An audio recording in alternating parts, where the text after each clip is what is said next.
Is your money being lazy? Is your money being idle? Money that is set aside in the bank account and is not working hard for you is called idle funds.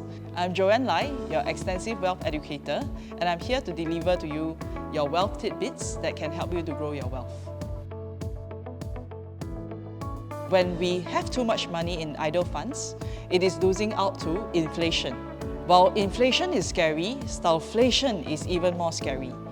When we look at stagflation, it means lifestyle inflation. When we grow our wealth and we become better at earning money, we also become better at spending money. There are long-term consequences for leaving your money in idle funds. One of the consequences is that inflation will diminish your returns over the long run. Your spending power decreases. An example would be a Big Mac meal could cost $7 today, and in future, in 10 years' time, if inflation were to continue at 7% right now, it means that your Big Mac meal would cost $15 instead in 10 years' time. When we look at the risk-free rate, the current risk-free rate is at 4%, and inflation is 7%. That means that you are actually losing out by 3% even if you were to grow your money at 4% in the risk-free rate. However, if you are not even growing your money, or you're growing below the risk-free rate of 4%, it means that you're losing 7% on an annual basis to inflation. Warren Buffett has a famous saying, if you don't find a way to make your money work hard for you, you will need to work until you die. Active income refers to money that you receive as salary while working during a specific period of time, while passive income refers to unearned income that you get from different sources of income, for example, investment income, rental income, or other sources where you are not actively involved in the process. So one way you can increase your passive and active income is to make your money work hard while you are sleeping. For a person, usually we need to have both active and passive sources running concurrently so that you will be able to fund your expenses and to fund your lifestyle inflation. If you are thinking about what you can do with your idle funds, we can start by strategizing what are your goals, what are your risk profile, what are things that you think you will be able to take in your investment portfolio. Typically, we need to have 3 accounts for our idle funds. The first is a short-term, the second is a medium-term, and the third is a longer-term account. For the short-term account, we call it our contingent account, where there is emergency funds of 3 to 6 months of expenses that we set aside for this purpose. Usually the focus of a contingent account is for capital preservation and liquidity purpose. And for liquidity, we tend to want to keep the money for safer instruments like treasury bills or cash equivalent, for example, money market funds. The returns that we can get for this type of funds are typically in the range of 1% to about 4%. And because the main objective is to keep it safe, there is no need to take unnecessary risks to grow this money.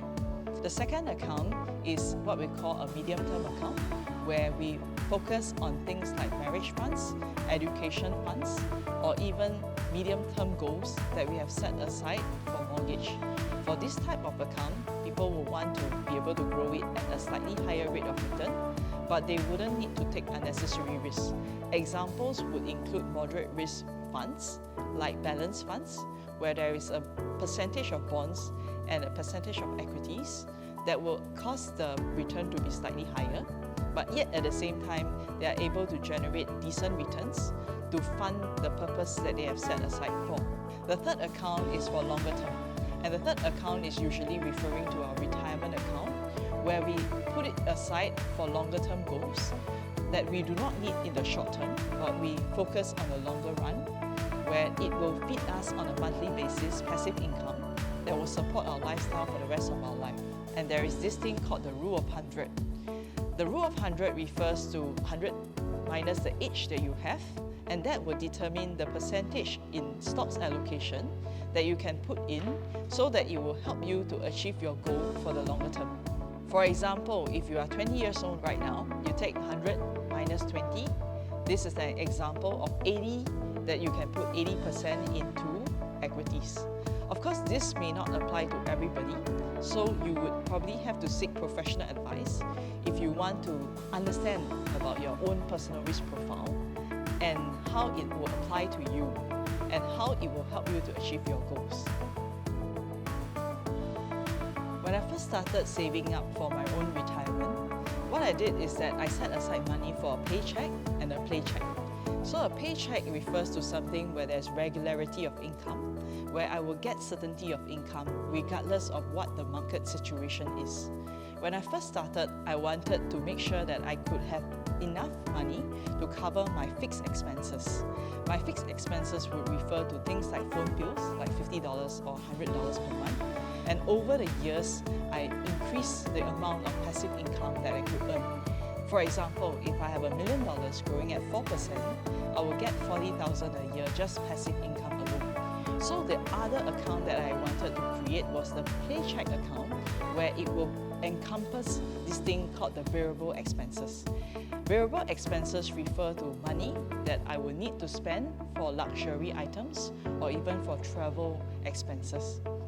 So when we think about investing for our idle money, we need to understand that we must not allow ourselves to take unnecessary risks to get to the goal, but yet at the same time, we also need to have a balanced portfolio of different asset allocation that can help you to achieve your goals. Do you have any idle funds that you think could have been better used for other purposes? I'm Joanne Lai, your Extensive Wealth Educator.